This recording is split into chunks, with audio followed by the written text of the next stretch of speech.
Assalamualaikum warahmatullahi wabarakatuh. Waalaikumsalam warahmatullahi wabarakatuh. Bismillahirrahmanirrahim. Alhamdulillahi rabbil alamin. Wal akibatu lil muttaqin. Wala udwana illa 'alal zalimin. والصلاة والسلام على أشرف الأنبياء والمرسلين سيدنا ومولانا محمد وعلى آله وأصحابه المجاهدين الطاهرين أما بعد. Saudara-saudara kaum muslimin rahimakumullah, salah satu kelebihan makhluk bernama manusia yaitu bahwa Allah subhanahu wa ta'ala menghiasi hidup manusia ini dengan syahwat atau yang lazimnya kita sebut sebagai hawa nafsu. Inilah tenaga yang merupakan daya dorong yang melahirkan dinamika dalam kehidupan manusia, yang menyebabkan terus-menerus terjadinya perkembangan dalam sejarah peradaban dan kehidupan manusia. Hawa nafsu bisa melambungkan seseorang kepada puncak kejayaan, dan hawa nafsu dapat menenggelamkan seseorang ke dasar jurang kehancuran yang paling dalam. Nafsu yang menghiasi hidup manusia itu adalah nafsu kepada wal qanatiril muqantarati minadh dhahabi wal fiddah. Al qantarah ay al malul katsir. Kecintaan, kesenangan, nafsu kepada harta benda yang banyak daripada emas dan perak. Ini tentu sesuai dengan situasi dan kondisi. Kecintaan untuk mengumpulkan harta benda yang sebanyak-banyaknya, baik itu berupa emas, baik itu berupa perak. Ini cuma penyebutan beberapa jenis dari kecenderungan manusia kepada harta benda. Bukankah sering dikatakan orang bahwa manusia di dalam berhadapan dengan harta itu seperti meminum air laut? Makin diminum, makin kering tenggorokan, makin haus kita dibuatnya. Apabila watak ini kita perturutkan, maka manusia tidak akan pernah kenal puas, tidak akan pernah kenal cukup. Nabi kita memberikan peringatan, "Lau anna libni Adam wadiyani min zahabin labtagha lahuma thalisan wa la yamla'u jawfa ibni Adam illa turab." Andai kata manusia mempunyai dua buah ladang yang seluruhnya berisi emas, akan puaskah manusia? Tidak, mereka akan cari ladang emas yang ketiga. Wala yamla'u jawfa ibni Adam illa turab. Sungguh mulut manusia ini tidak akan pernah penuh terisi kecuali kalau sudah disumpal dengan tanah. Artinya kalau sudah dia dipendam di liang lahat baru cukup.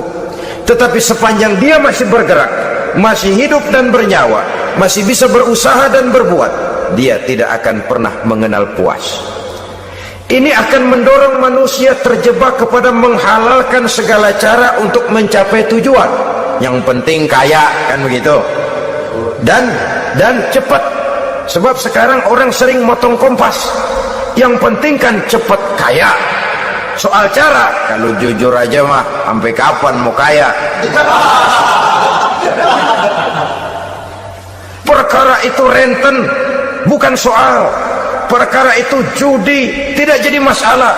Perkara itu korupsi, menyangkut hak orang banyak, bukan soal. Yang penting cepat kaya. Dan anehnya lagi, tidak malu menumpuk kekayaan dengan cara yang tidak wajar. Ya kan orang hidup bermasyarakat tuh bisa dianalisa toh. Emang usahanya apa sih? Gajinya sebulan berapa sih? Kok bisa gitu-gitu bener sih? Dari mana sih? Secara langsung orang tidak berani bertanya, tapi dari mulut ke mulut akhirnya tersebar jadi rahasia umum. Si Ano kan punya Ano, dia Ano, Anonya seano. Ini bisa jadi bahan pertanyaan dalam kehidupan, akhirnya jadi gunjingan. Orang sudah tidak terlalu peduli dari mana kekayaan itu diperoleh, yang penting kaya. Dengan menghalalkan segala macam cara, terjebaklah ke dalam cara-cara mafia, terjebaklah ke dalam cara-cara yang tidak wajar, tidak bijaksana, memperkuat klik, clean, dengan menghantam yang lain. Saudara-saudara kaum muslimin rahimakumullah, bahwa manusia punya nafsu ingin kaya itu boleh. Agama memberikan tuntunan, memberikan aturan. Tidak hanya sekedar asal kaya, tidak hanya sekedar asal banyak harta. Malahan hadis menyatakan, kalau saudara diberikan umur panjang, pertanyaan akhirat cuma satu kok. Umurmu kau habiskan di mana? Kalau saudara diberikan amanah berupa ilmu pengetahuan, pertanyaan akhirat juga cuma satu kok. Ilmumu kau amalkan untuk apa? Tapi kalau kita diberikan amanah berupa harta benda, pertanyaan akhirat itu dua. Min aina iktasabahu wa fima anfaqahu. Dari mana hartamu kau dapat, kemana hartamu kau belanjakan. Dari mananya ditanya, kemananya juga ditanya, depan belakang ditanya. Dan kalau mempergunakan harta untuk kesenangan syahwat, orang berani bukan main. Tapi kalau untuk kepentingan agama, yang hakikatnya untuk kepentingan dirinya sendiri, berat, seperti nyabut bambu dari ujung. Orang kalau menyumbang masjid 100.000, itu kan zohirnya memberikan panitia masjid, tapi hakikatnya kan dia nabung buat dirinya sendiri.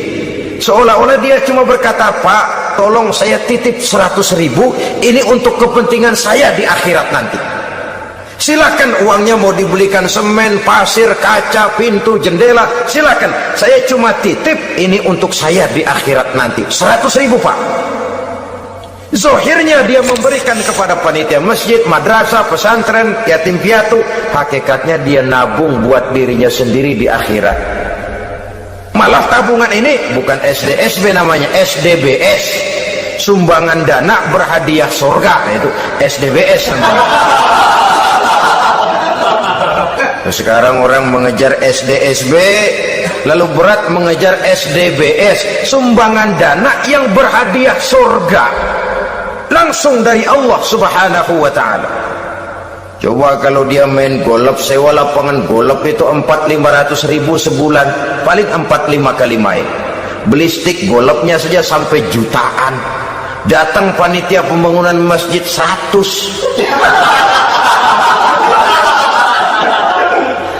Minta didoain masuk surga lagi. Surga 100. Saudara-saudara kaum muslimin rahimakumullah, kecintaan kepada harta benda yang banyak, baik berupa emas, berupa perak, mendorong orang untuk berlomba-lomba yang Allah peringatkan dalam Al-Quran, alhaakumut takatsur hatta zurtumul maqabir. Kamu telah lalai akibat kamu berlomba-lomba memperbanyak materi dunia. Hatta zurtumul maqabir, sampai kamu dekat masuk ke liang kubur, baru rupanya sadar bahwa perlombaan ini tidak akan pernah sampai ke garis finish. Betapapun jauhnya rally Paris-Dakar, garis finishnya ada.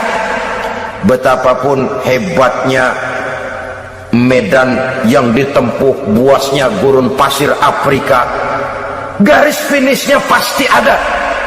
Itu kan rally yang terbuas di dunia katanya, Paris-Dakar, tapi garis finishnya ada. Namun jikalau kita berlomba memperbanyak harta, kita tidak akan pernah sampai ke garis finish. Yang kecil-kecilan aja dah. Kalau orang ditanya, kamu kenapa sih belum mau sembahyang? Ya bagaimana mau sembahyang Pak, tinggal di Jakarta masih kontrak. Saban habis tahun diubur-ubur yang punya rumah. Kalau punya rumah sendiri walaupun kecil-kecilan, saya mau ibadah Pak.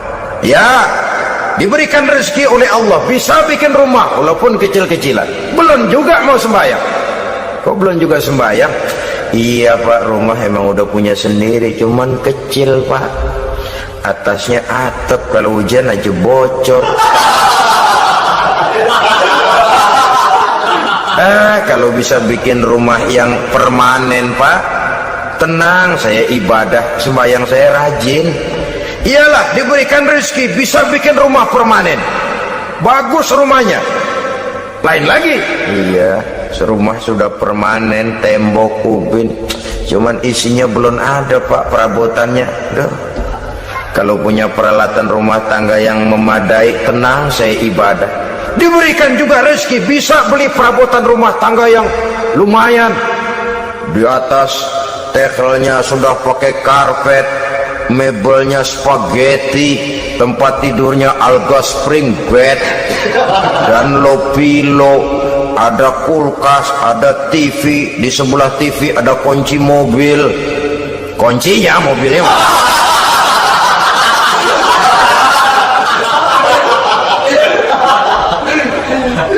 Bagaimana? Sekarang sudah cukup perabotan? Perabotan sudah ada Pak, cuman kendaraan belum punya ini.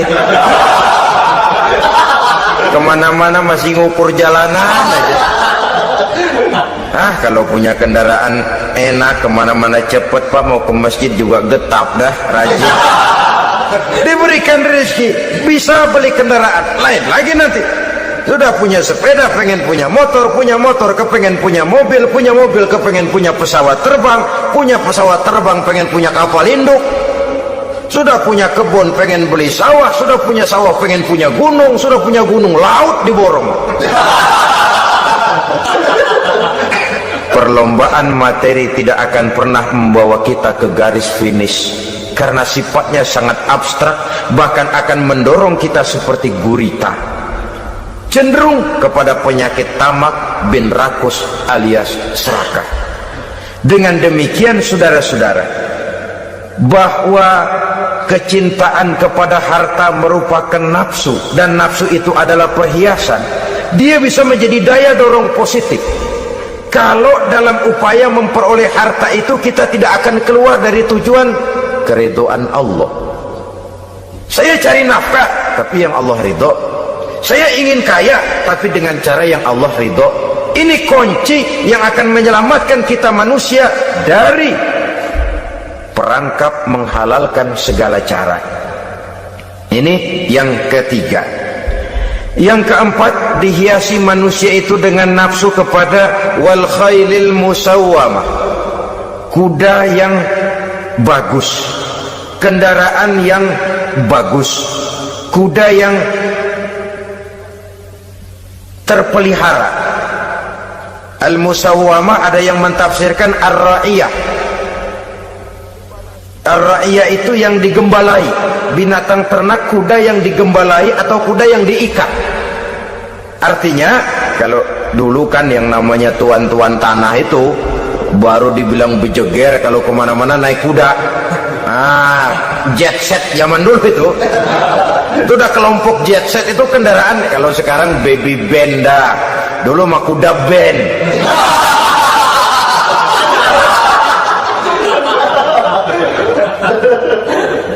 Manusia punya kecenderungan suka kepada kendaraan, apalagi di zaman sekarang ini.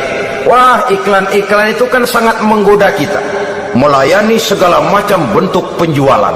Nah, ini lalu terangsang biar duit cekak. Kalau udah ngebaca itu, wah berani banget dah. Tahu duit nggak mungkin cukup, tapi begitu baca melayani segala macam bentuk penjualan dengan fasilitas ringan. Nah, jadi dah. Jadi juga punya mobil, jadi dah. Perkara utang itu bakal nyekek leher, bukan soal. Kasihan saudara-saudara kita di daerah-daerah yang terjebak kepada iklan-iklan merangsang yang akhirnya di luar kemampuan, sehingga terjebak. Pada saat dia harus mengembalikan kredit, dia tidak mampu, barang disita, uang hangus, nyengir deh. Bekipas sembari tahlil, habis arang besi binasa. Bahwa kita menginginkan kendaraan yang serba baik, silahkan. Tiap akhir tahun ganti merek, keluar yang baru, ganti lagi. Itu kalau orang yang mampu. Buat kita yang tidak mampu, kenapa tidak bersyukur melihat yang lebih rendah di bawah kita? Alhamdulillah kita punya mobil, tangga kita cuman punya motor. Yang punya motor, syukur kita punya motor bisa rada cepetan. Tangga sebelah punya sepeda, mana-mana kekejek mulu. Yang punya sepeda, alhamdulillah punya sepeda. Tangga sebelah kemana-mana jalan kaki. Yang jalan kaki, syukur masih bisa jalan. Teman sebelah lumpuh bertahun-tahun. Yang lumpuh, alhamdulillah masih hidup. Tangga sebelah kemarin out, nggak balik lagi. Saudara-saudara, saya pikir menengok ke atas itu perlu supaya ada rangsangan kita untuk maju. Tapi menengok ke bawah pun juga lebih perlu agar kita mensyukuri yang ada dan tidak suudzon, tidak buruk sangka kepada Allah. Apa yang diberikan Allah kepada kita sekarang ini, itulah yang terbaik menurut Allah untuk kita. Saudara-saudara kaum muslimin rahimakumullah, dahulu ada seorang pemuda, matanya buta. Dia mengeluh, ya Allah, kenapa saya dilahirkan dalam keadaan buta? Apa dosa saya? Apa salah saya? Andai kata saya tidak buta, saya melihat keindahan alam ini, saya lebih akan bersyukur kepadamu ya Allah. Nah sudah, dia berburuk sangka kepada Allah. Satu hari, ini Raja Baduy di pedalaman mengerahkan tentaranya menculik anak-anak muda. Ini Raja Baduy ini kanibal, artinya suka makan daging manusia. Anak-anak muda ini diculik. Yang masih muda-muda ya, kalau kambing muda itu kan di sop rada sedap. Rupanya ini raja kanibal ini begitu. Anak-anak muda termasuk ya pemuda yang buta tadi itu kena culik. Ya sudah diculik, dirawatlah di istana raja ini, diberikan pakaian bagus, dikasih makan serba enak. Sebab apa? Supaya badannya gemuk. Setelah gemuk nanti dipotong di sop legit. Sudah, kerjanya cuma makan tidur, fasilitas nikmat, tidur enak. Udah giliran dapat 1 bulan 2 bulan kemudian, ketika mau diambil anak-anak muda ini, raja sendiri yang milih mana yang di sop duluan nih. Sampai giliran anak muda yang buta ini, raja geleng kepala. Yang begini mah buta, dagingnya nggak enak. Ini satu lepas saja, lepas. Saya mau makan daging orang buta, lepas saja. Pulang ini anak muda, batinnya bersyukur, sujud syukur, ya Allah, katanya, untung saya buta. Coba kalau saya nggak buta, udah habis saya di sop. 2 bulan yang lalu dia mengeluh, ya Allah, kenapa saya dilahirkan dalam keadaan buta? Sekarang dalam pulang ke rumah, perjalanan menuju ke rumah, dia berkata, alhamdulillah, andai kata saya tidak buta, habis badan saya disop oleh raja yang kanibal tadi itu. Saudara-saudara kaum muslimin rahimakumullah, jadi dengan demikian pola hidup yang konsumtif sesungguhnya sangat tidak mendidik apabila dilatar belakangi oleh kemampuan yang tidak menunjang. Dengan demikian setidaknya mendidik orang untuk berkhayal. Anak-anak muda sama merek mobil ngerti banget dah, punya kagak? Ini BMW model terakhir nih. Nih kemarin gue ngeliat di sana, gue megang rame.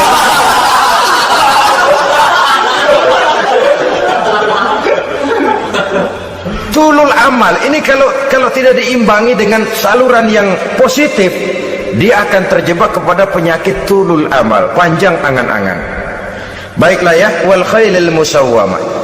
Yang keempat, yang kelima maksud saya, wal an'am, cinta kepada binatang ternak. Manusia ini kan punya kecenderungan macam-macam. Setelah rumahnya bagus, hartanya banyak, kendaraannya cukup, ingin beternak. Jadilah peternak. Ini kecenderungan manusia, wajar saja sepanjang didapat dan dilakukan dengan cara-cara yang wajar. Wal hars, dan tumbuh-tumbuhan. bertani, bersawah, berladang, itu merupakan kecenderungan daripada manusia. Keseluruhan itu, kata Allah, kecintaan kepada wanita, kepada anak, kepada harta benda, kepada kendaraan, kepada binatang ternak, kepada tumbuh-tumbuhan, zalika, semua itu mata'ul hayatid dunya, merupakan kesenangan hidup dunia. Berapa lama kesenangan hidup dunia? Sebentar, seumur manusia. Seumur manusia. Bahkan kadang-kadang pada saat dia masih hidup pun orang tidak sepenuhnya sempat menikmati kesenangan hidup dunia. Apabila ajal datang, selesailah kehidupan dunia sampai di situ. Orang-orang kafir, buat mereka surganya di dunia ini. Bila kehidupan di dunia selesai, selesailah sudah surganya sampai di situ.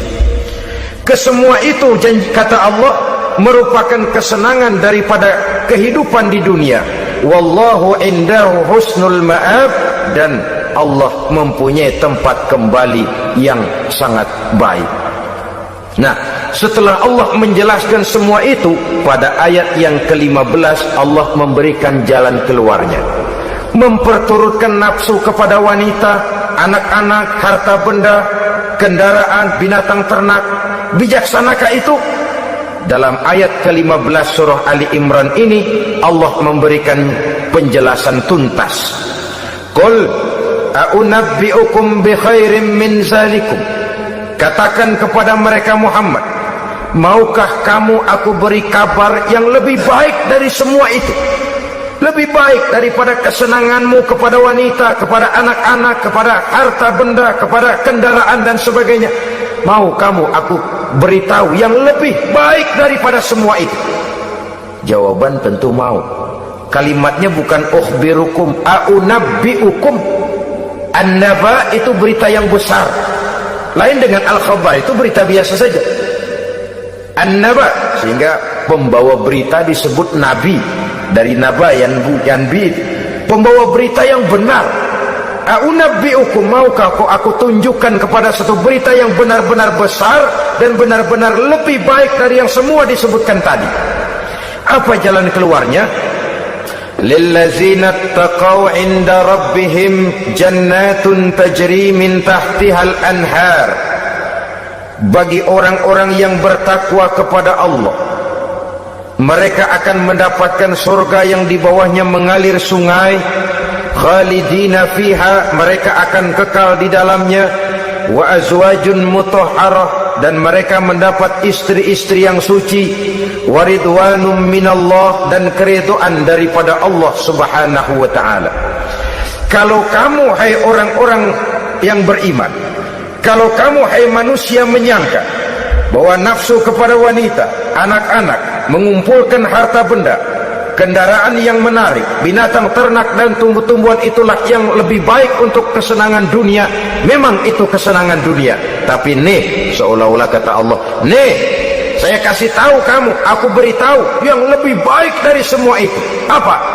Takwa kepada Allah, kecintaan kepada wanita. Kalau takwa dasarnya, orang nggak amburadul, nggak semrawut, nggak pokoknya gue asal perempuan dan membuat terus. Tapi punya kaidah, punya norma. Demikian juga kepada anak-anaknya, demikian juga kepada harta benda. Pokoknya asal harta, mau halal mau haram, tekuk terus deh. Semuanya dilandasi oleh taqaw, lillazina taqaw, oleh ketakwaan kepada Allah. Nah, ketakwaan ini akan menghasilkan apa? Inda rabbihim jannatun tajri min tahtihal anhar, melahirkan, menghasilkan surga yang di bawahnya mengalir sungai-sungai. Saudara-saudara kaum muslimin rahimakumullah, jika kita menyangka bahwa wanita bisa memberikan kesenangan, iya, kesenangan dunia. Jika kita menyangka bahwa harta benda bisa memberikan kesenangan, iya, kesenangan dunia. Jika kita menyangka bahwa kendaraan bisa memberikan kesenangan, iya, kesenangan dunia. Tapi kita tidak cuma ingin itu, kita ingin itu semua juga bisa membawa kesenangan akhirat. Caranya landasi dengan takwa. Kesenangan kepada wanita didasari dengan takwa. Maka jangan jadikan wanita cuma sekedar alat pemuas hawa nafsu. kesenangan kepada anak-anak dilandasi dengan takwa, maka anak-anak diarahkan kepada jalan yang diridhoi Allah. Kesenangan kepada kendaraan dilandasi dengan takwa, maka kendaraannya selalu mengarah berjalan menuju jalan takwa, diridhoi oleh Allah Subhanahu wa taala. Kalau tidak, tuh mobil asal lempengan Ancol gancang banget dah. Tapi giliran dihadapin ke masjid, mogok melulu. Urusan ngaji ada aja halangannya tuh kendaraan. Tapi kalau untuk urusan maksiat, ngebut benar-benar.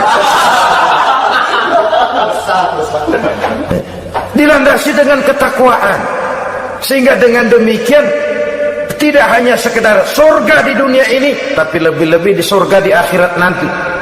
Khalidina fiha, kekal. Kalau dunia ini kan zillun zail, bayangan. Hari ini kita jaya, besok kita bangkrut. Siapa yang mau menghalangi?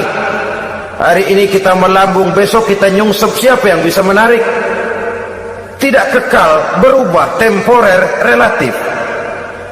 Di sana kebahagiaan yang dilandasi dengan takwa ini sudah surga, kekal di dalamnya, azwajun mutahharah, mendapat istri-istri yang suci.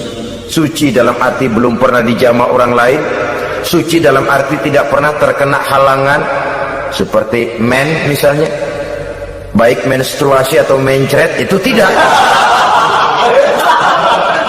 Azwajun mutahharah. Konon makna mutahharah ini ya artinya juga bisa selalu gadis, bidadari itu, selalu perawan, tidak pernah janda, walaupun tiap hari dipakai, perawan terus.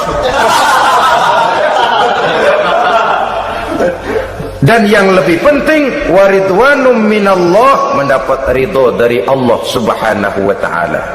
Jadi hawa nafsu dengan motivasi takwa, itulah sesungguhnya yang dikehendaki oleh Ali Imran ayat 14 dan 15 ini. Dengan demikian, manusia dengan ketakwaannya mengendalikan hawa nafsu, dan bukan malah dikendalikan oleh hawa nafsunya.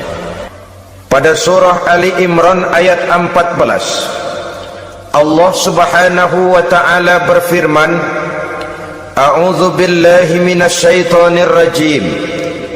Zuyyina lin-nasi hubbus syahawati minan nisa'i wal banin wal qanatiril muqantarati minadh dhahabi wal fiddah wal khailil musawwamati wal an'ami wal harth. Dzalika mata'ul hayatid dunya wallahu 'indahu husnul ma'ab. Mari kita perhatikan ayat ini lebih dekat lagi. Allah Subhanahu wa ta'ala menjelaskan, Zuyyina lin-nasi hubbus syahawat. Makhluk manusia itu dihiasi dengan hawa nafsu. Dengan kata lain, hawa nafsu adalah perhiasan.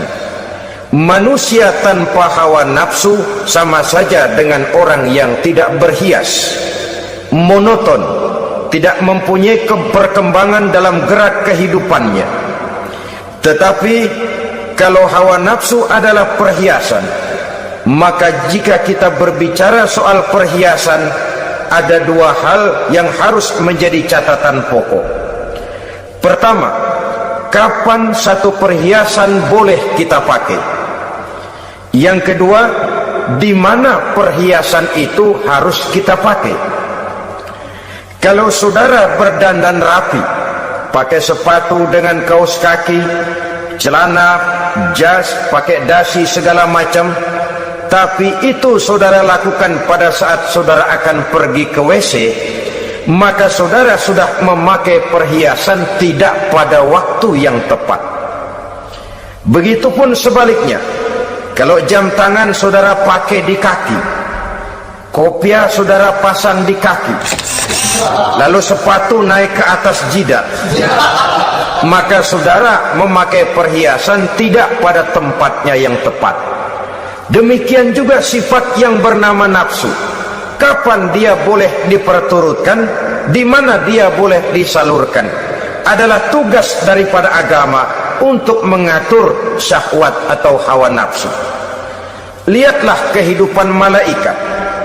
Malaikat makhluk yang diciptakan Allah tanpa hawa nafsu, maka kehidupan malaikat monoton. Malaikat tidak mempunyai peradaban dan kebudayaan. Malaikat adalah makhluk yang secara instinktif diciptakan untuk berbakti, tidak punya alternatif atau pilihan lain. Saudara lihat, ada malaikat yang sejak diciptakan diperintahkan untuk sujud, sujud saja sampai sekarang enggak bangun-bangun. Ada malaikat yang sejak diciptakan diperintahkan untuk tasbih, tasbih saja, yang lain tidak. Ada malaikat yang sejak diciptakan diperintahkan mencabut nyawa, nyawa saja urusannya, yang lain tidak. Pekerjaannya monoton, tetapi memang karena tidak ada hawa nafsu, tidak ada kecenderungan malaikat untuk nyeleweng. Belum pernah kita dengar misalnya ada malaikat Jibril korupsi ayat. Ini kelihatannya ayat bagus ini, nggak usah disampaikan kepada bawahan Muhammad, dipakai sendiri saja. Tidak. Kita belum pernah dengar malaikat maut keliru mencabut nyawa orang yang belum waktunya modar. Belum pernah. Malaikat itu ibadun mukramun, la ya'sunallaha fima amarahum wa yaf'aluna ma yu'marun. Maka kehidupan malaikat adalah monoton. Dinamika tidak ada, peradaban dan kebudayaan juga tidak ada. Andai kata bumi dan seluruh isinya diserahkan kepada malaikat untuk mengisinya, barangkali saudara tidak akan pernah kenal jembatan Semanggi, saudara tidak akan pernah kenal Monas, gedung-gedung bertingkat, gedung-gedung pencakar langit. Semua yang menggerakkan itu adalah karena manusia mempunyai hawa nafsu. Nah, kemudian pada kalimat berikutnya Allah memberikan rincian. Apa nafsu kepada apa yang paling menonjol dalam kehidupan manusia itu? Pertama, minan nisa, hawa nafsu kepada perempuan. Ini tentu yang ditujukan laki-laki. Dimanapun saja makhluk bernama laki-laki, kalau dia normal, tidak impoten, mesti suka kepada perempuan. Itu wajar, bin pantas alias normal. Tetapi tadi saya katakan di awal, nafsu kepada perempuan adalah perhiasan. Kapan makainya, di mana makainya, itulah tugas agama memberikan tuntunan dan aturan. Saudara-saudara kaum muslimin rahimakumullah, nafsu kepada wanita dapat mengantarkan seseorang kepada puncak kejayaan, tapi nafsu kepada wanita bisa menenggelamkan seseorang ke jurang kehancuran.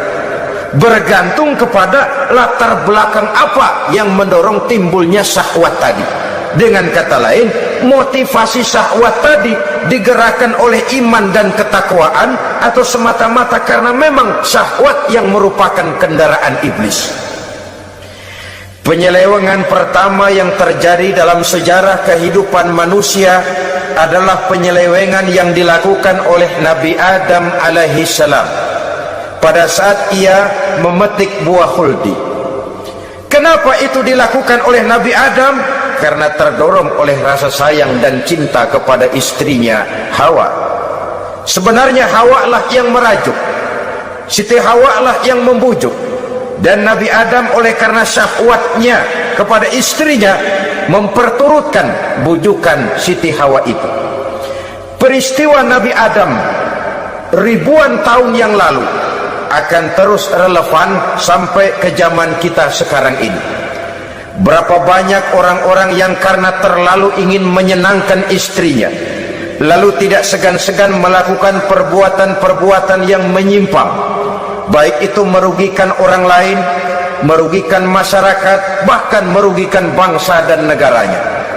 Seorang pedagang tidak akan segan-segan menipu. Sebaliknya pun begitu. Tidak jarang wanita di dalam kelemahannya bisa menenggelamkan dunia. Seorang suami yang jujur, polos, lugu, sederhana bisa jadi koruptor ulung karena didorong-dorong oleh istrinya. Istrinya barangkali bisa saja dibakar-bakar oleh tetangganya. Suaminya jujur, sederhana, kepala bagian, tempatnya basah tapi melarat. Istri rupanya tidak sabar melihat gaya hidup yang makin konsumtif, persaingan yang makin tajam. Suaminya dikipas-kipasin. Kata istrinya, bang, tetangga sebelah kita lakinya pegawai kecil bang, tapi gelangnya kayak pelek beca. Abang ini kepala bagian tidak bisa membelikan saya macam itu, percuma lah. Kata suaminya, ya bagaimana bu, gaji saya cuma segitu-gitunya.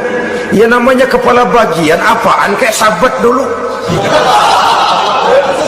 Kalau sudah berpikir ke arah ini, artinya sudah ngipasi suaminya untuk melakukan tindakan yang tidak wajar. Saudara-saudara kaum muslimin rahimakumullah, sejak zaman klasik sampai kepada zaman kita sekarang ini, kita melihat kecenderungan syahwat kepada wanita ini. Julius Kaisar yang katanya gagah perkasa ternyata tunduk di bawah kaki Cleopatra. Napoleon Bonaparte, the Lion of Europe, singa daratan Eropa, luas kekuasaannya, gagah perkasa tentaranya, kepada siapa dia tunduk? Ke bawah kakinya Margaret Josephine. Demikianlah di zaman kita sekarang, kita melihat di Jepang betapa Perdana Menteri Uno didesak mengundurkan diri dari jabatan Perdana Menterinya oleh karena terlibat skandal dengan geisha. Kita juga melihat di Amerika betapa Senator Gary Hart dari Partai Demokrat yang masih muda, jenius, diharapkan masa depan Amerika lahir dari tangannya, terpaksa mengundurkan diri dari calon presiden oleh karena terlibat skandal dengan Donna Rice. Kita juga menyaksikan betapa parlemen dan kabinet di Inggris sempat geger oleh karena skandal Pamela Bordes, pelacur kelas kakap yang melanglang buana mencari sasaran-sasaran kakap. Ini adalah kisah kejatuhan yang diakibatkan oleh hubbus syahawat minan nisa. Oleh karenanya benar jika Nabi kita menyatakan an-nisa'u imadul bilad, wanita adalah tiang negara. Jikalau baik wanita, baik negara. Jikalau rusak wanita, hancur negara. Kalau syahwat kepada wanita cuma semata-mata karena syahwat, maka seorang laki-laki akan memandang wanita cuma sekedar alat pemuas hawa nafsu. Nilainya rendah. Sedangkan agama kita mengajarkan ma akraman nisaa illa karimun wa ma ahanan nisaa illa laimun, kata Nabi. Tidak akan menghormati kaum wanita kecuali orang-orang yang terhormat, dan tidak akan merendahkan derajat kaum wanita kecuali memang orang-orang yang rendah moralnya. Dengan kata lain, apabila syahwat minan nisa ini dilandasi dengan semangat iman dan ketakwaan, maka kehidupan Rasulullah sallallahu alaihi wasallam sungguh menjadi figur dan contoh dalam kehidupan kita. Perkawinannya bukan karena wajah yang cantik semata-mata, tapi lebih merupakan nilai ibadah kepada Allah Subhanahu wa taala. Dengan demikian, kecenderungan kepada hubbus syahawat minan nisa dikontrol oleh nilai iman. Barometernya, tolok ukurnya adalah iman. Di zaman sekarang banyak kasus kawin campur yang pada akhirnya akan membingungkan kita sendiri. Padahal Al-Quran secara jelas dan tegas memberikan bimbingan. Orang itu kalau sudah, kata Imam Syafi'i, wa ainur ridha an kulli aibin kalilatun kama anna aina sukhti tubdil masawiya. Mata kalau dibalut cinta dia buta terhadap nista, tapi mata kalau dibalut benci hanya melihat yang keji-keji saja. Biasanya cinta kepada wanita memang bisa menimbulkan dorongan yang positif, tapi juga bisa membuat seseorang buta sama sekali. Dorongan yang positif paling kurang dari segi penampilan. Coba lihat lelaki kalau lagi demen perempuan, lenjeh banget kan? Sisiran rambutnya rapi, teriskaan bajunya lancip, sepatunya mengkilat, kantong celananya tebel, perkara anduk isinya bukan soal. Yang penting kan gaya. Lalu dinamis, kreativitasnya ada saja timbul. Tapi pada sisi lain, jikalau orang sudah kehilangan pertimbangan, juga kadang-kadang tidak segan-segan mengorbankan akidah, mengorbankan nilai-nilai iman. Padahal ini taruhan utama, sampai Quran dengan tegas memberikan peringatan. Wala amatun mu'minatun khairun min musyrikatin walau a'jabatkum. Perempuan budak yang hitam legam kalau beriman itu lebih baik untuk dinikahi daripada wanita cantik berkulit kuning langsat tapi musyrik. Lebih baik budak yang hitam legam beriman daripada wanita cantik berkulit kuning langsat berhati bangsat. Tapi kita kadang kehilangan pertimbangan. Karena agama, karena cinta agama digadaikan, karena cinta akidah terjual, karena cinta keyakinan jadi korban. Ini semua penyakit yang datang dari hubbus syahawat minan nisa, kecenderungan mengumbar nafsu kepada perempuan. Ini memang perhiasan, tapi bisa juga jadi bumerang dalam kehidupan manusia. Berapa banyak penyelewengan terjadi karena pengaruh wanita yang tidak bisa jadi bisa. Ini pengaruh di dalam kehidupan memang sedemikian besarnya, sehingga saudara-saudara kaum muslimin, inilah yang perlu dikendalikan dalam kehidupan, kapan dan di mana. Kalau nafsu adalah perhiasan, kapan dan di mana perhiasan itu harus kita pakai, di mana dia harus kita tempatkan. Begitu juga yang menyangkut soal perempuan. Kapan? Ya kapan tentu kalau sudah nikah. Di mana? Yang jelas bukan di depan umum.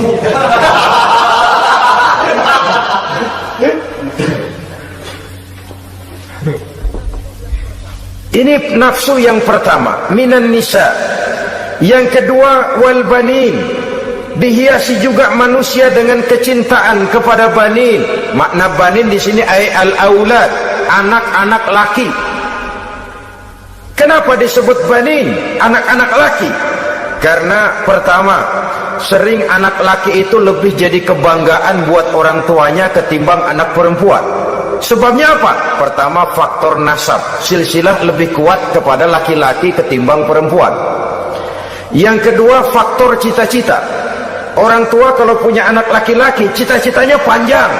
Nak, kau nanti jadi dokter ya, nak jadi insinyur ya, nak jadi pilot ya, nak jadi pengusaha ya, nak jadi presiden ya. Tapi kalau dia punya anak perempuan, paling ya nak, mudah-mudahan nanti kamu dapat jodoh orang baik nak, dapat jodoh orang soleh. Saudara-saudara, yang ketiga, anak perempuan itu kalau sudah berkeluarga biasanya pindah kepada lingkungan keluarga lain, sehingga orang berkata punya anak perempuan banyak sebenarnya seperti agen. Artinya ada yang mau bawa, kan begitu. Ada yang minta ambil, ada yang berminat buntel. Paling dia nengokin orang tuanya ya lebaran. Ya syukur kalau sebulan sekali atau seminggu sekali, tapi minimnya kan lebaran. Dengan demikian dari garis nasab ini lebih kuat al-banin ketimbang al-banat. Manusia dihiasi dengan kecintaan kepada anak-anak. Sering karena terlalu cinta kepada anak, kita menjerumuskan anak. Terlalu sayang kepada anak, segala maunya kita perturutkan tanpa kendali dan kendala. Akhirnya sifat yang demikian itu malah mendorong anak untuk manja, tidak percaya kepada kemampuan yang dimilikinya, selalu mengandalkan kepada kebesaran, kemampuan daripada orang-orang yang dibanggakannya itu. Dan dalam kondisi demikian, kedewasaan dan tanggung jawabnya akan lambat berkembang. Maka Allah Subhanahu wa ta'ala memperingatkan bahwa harta dan anak bisa menjadi fitnah. Dalam ayat lain Allah juga memperingatkan, ya ayyuhallazina amanu la tulhikum amwalukum wa auladukum an zikrillah. Wahai orang-orang yang beriman, jangan sampai hartamu dan anak-anakmu memalingkan kamu daripada mengingat Allah. Jangan sampai kesibukanmu kepada anak dan harta benda menyebabkan kamu sampai lupa mengingat Allah Subhanahu wa ta'ala. Berapa banyak manusia yang tenggelam dengan melupakan Allah, jauh dari agama, jauh dari tuntunan syariat, oleh karena disibukkan oleh persoalan anak dan persoalan harta benda. Maka satu-satunya jalan, jikalau kita tidak ingin anak kita sampai memalingkan kita daripada mengingat Allah, nilai-nilai keimanan harus ditanamkan kepada mereka sedini mungkin.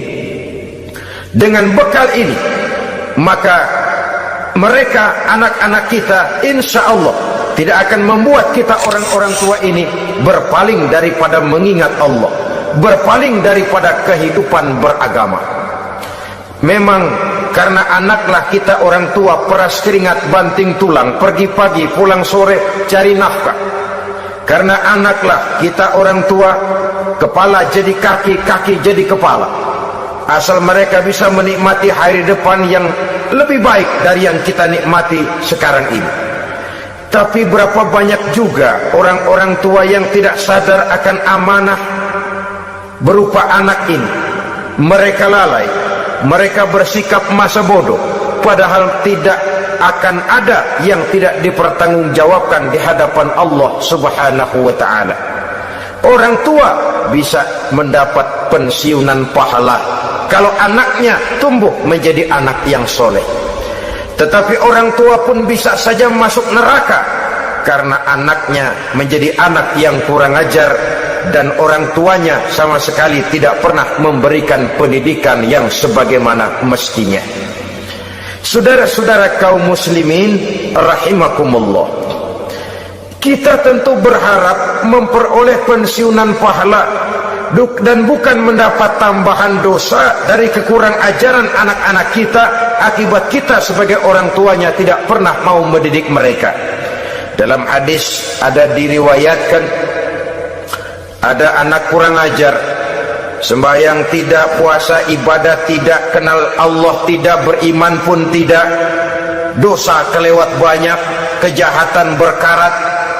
Di akhirat nanti disidang dia, ditanya, kamu kenal siapa Tuhanmu? Tidak. Kamu tahu siapa nabimu? Tidak. Kitab sucimu apa? Tidak tahu. Kiblatmu di mana? Tidak ada. Kamu sholat? Tidak pernah. Kamu puasa? Tidak pernah. Wah, kalau begitu kamu rusak sekali, kamu neraka. Anak ini mengajukan protes. Saya menuntut keadilan. Benar saya tidak kenal siapa Tuhan saya. Saya tidak tahu apa kitab suci saya. Saya tidak pernah mendirikan sholat, tidak pernah melaksanakan puasa. Pendeknya tidak ibadah dan tidak iman. Tapi semua itu terjadi, sebab-sebabnya tidak lain karena orang tua saya tidak pernah mendidik dan mengajarkan saya. Orang tua saya tidak pernah mengarahkan saya ke jalan itu. Sampailah saya seperti keadaan yang sekarang ini. Orang tua saya enak-enakan ngaji, saya teler diantepin aja. Orang tua saya memegang kitab, saya megang botol. Dia tahu, dia diam saja. Dia tahu dan dia tidak memberikan peringatan. Karena orang tua saya lah, maka saya jadi seperti sekarang ini. Kalau saya harus masuk ke dalam neraka, saya menuntut keadilan agar orang tua saya juga ikut bersama saya gabung ke dalam neraka. Orang tuanya yang baik-baik dipanggil, udah mau berangkat ke surga nih orang tua, dipanggil, "Ntar dulu mas, sini dulu." Mau kemana? Gancang banget. Surga pak, nanti dulu urusan belum beres. Ini benar anakmu ini. Dilihat anaknya, iya anak saya ini. Waktu di dunia nggak pernah diajarin ngaji, nggak pernah. Sampai dia nggak kenal Tuhannya, nggak kenal nabinya, nggak kenal kiblatnya, nggak kenal kitabnya. Iya. Dia sembahyang, kamu diam, dia nggak sholat, kamu diamin aja. Iya kali. Kenapa pakai kali? Yang benar ngomong mas. Ramadan dia nggak puasa, kamu nggak tegur, kamu diam saja. Iya. Wah, kamu nggak tanggung jawab. Kamu tahu anak itu adalah amanah. Menyia-nyiakan amanah adalah khianat. Khianat adalah dosa besar. Jadi bagaimana saya? Ya kamu gabung sama anakmu, join ke neraka berdua bareng. Lantaran kamu tidak mau mendidik mereka, anak-anakmu, maka jadilah anak-anakmu seperti sekarang ini. Saudara-saudara kaum muslimin rahimakumullah. Sebaliknya, jikalau anak-anak kita yang kita cintai ini, yang merupakan buah hati belahan jantung, tumbuh dan berkembang menjadi anak-anak yang soleh, yang bermanfaat bagi masyarakatnya, bagi agama, bangsa dan negaranya, kita orang tuanya bolehlah tentram menerima pensiunan pahala. Menerima pensiunan pahala dari kesolehan anak yang ditinggalkannya. Alangkah nikmatnya mendapat pensiunan pahala. Terbaring kita di bawah pohon kemboja, nilai kebaikan kita dikenal orang, nama kita akan tetap hidup. Oleh karena kita meninggalkan anak-anak yang tumbuh menjadi generasi yang soleh, bukan anak yang salah. Oleh karenanya, kecintaan kepada anak jangan sampai membuat kita lalai dari mengarahkan mereka kepada kehidupan beragama. Di zaman sekarang ini, kecenderungan kita mengarahkan anak pun sudah kepada kecenderungan yang berbau materialistis. Maka yang ramai bagaimana anak bisa mengejar program MBA, Master of Business Administration, supaya keluar bisa jadi manajer. Bagaimana anak lalu kursus komputer, supaya keluar menjadi tenaga yang canggih di bidang komputer. Ya, kalau dia perempuan cantik, bagaimana dia bisa masuk Akademi Sekretaris and Management, supaya bisa jadi sekretaris. Atau bagaimana dia bisa masuk sekolah nyanyi, supaya nanti jadi penyanyi dengan tarik suara, uang lalu mengalir ke dalam kocek jutaan nilainya. Maka yang ramai pun hal-hal yang semacam itu. Dalam pada itu, pengajian, kursus-kursus keagamaan, studi-studi klub yang membicarakan masalah-masalah agama, ramainya kadang-kadang kalau bulan Ramadan, dianggap training center. Ya lumayan, daripada tidak sama sekali mah lumayan. Tapi dengan demikian ini kan merupakan bagian terpokok dari kehidupan manusia. Alangkah idealnya jika dia mengantongi gelar MBA, Master of Business Administration, tapi punya nilai iman yang tangguh, ahli komputer tapi punya keyakinan beragama yang mantap. Dan ini harus ditanamkan lebih dahulu sebelum dia menguasai disiplin ilmu yang lainnya. Saudara kaum muslimin rahimakumullah, kecintaan kepada anak-anak sering mendorong seseorang untuk menimbulkan sifat nepotisme. Segalanya serba garis keturunan. Sejak ia jalur birokrasi sampai ke dalam kehidupan sehari-hari, nepotisme ini bisa terlihat. Orang kehilangan kondisi objektivitasnya. Mampu atau tidak soal lain, bidangnya atau tidak bukan soal. Yang penting masih ada hubungan keturunan. Maka timbullah tumpang tindih untuk sesuatu pekerjaan yang tidak sesuai dengan kemampuan dan keahliannya. Di desa-desa kita melihat masjid, ketua masjid bapaknya, bendahara anaknya, sekretaris mantunya, Bilal besannya, kolbeduk engkongnya. Pokoknya asal masih ada garis keturunan, masuk, tidak minggir. ini pada akhirnya kurang menciptakan pemerataan kesempatan. Iyalah kalau profesinya, tapi kan jarang yang demikian itu. Kita boleh cinta kepada anak-anak kita, tapi jangan lalu mempergunakan posisi yang kebetulan kita gunakan untuk menempatkan anak-anak kita lebih dari kemampuan yang mereka miliki. Nepotisme yang lahir, sehingga ini bukan saja tidak mendidik, tapi mengakibatkan terjadinya tumpang tindih. Tidak lagi berprinsip the right man on the right job, bahwa orang harus ditempatkan sesuai dengan keahliannya, tapi kita sudah berpikir subjektif, ahli atau tidak ahli, asal masih berbau keturunan, ayo silakan. Nepotisme yang akan lahir. Oleh karenanya, mencintai anak adalah sesuatu yang merupakan perhiasan di dalam kehidupan. Wajar, tetapi harus kita menempatkannya sesuai dengan semestinya. Sehingga dengan demikian seluruh fasilitas yang dimilikinya, baik itu berupa istri, anak, kendaraan, binatang ternak, harta benda, tanam-tanaman, seluruhnya semakin meningkatkan ketakwaannya kepada Allah Subhanahu wa ta'ala. Mudah-mudahan kita bisa mencapai tingkat ini, di mana kita hidup mampu dan sanggup mengendalikan nafsu, bukan malah dikendalikan oleh hawa nafsu. Terima kasih dan mohon maaf. Wassalamualaikum warahmatullahi wabarakatuh. Waalaikumsalam warahmatullahi wabarakatuh.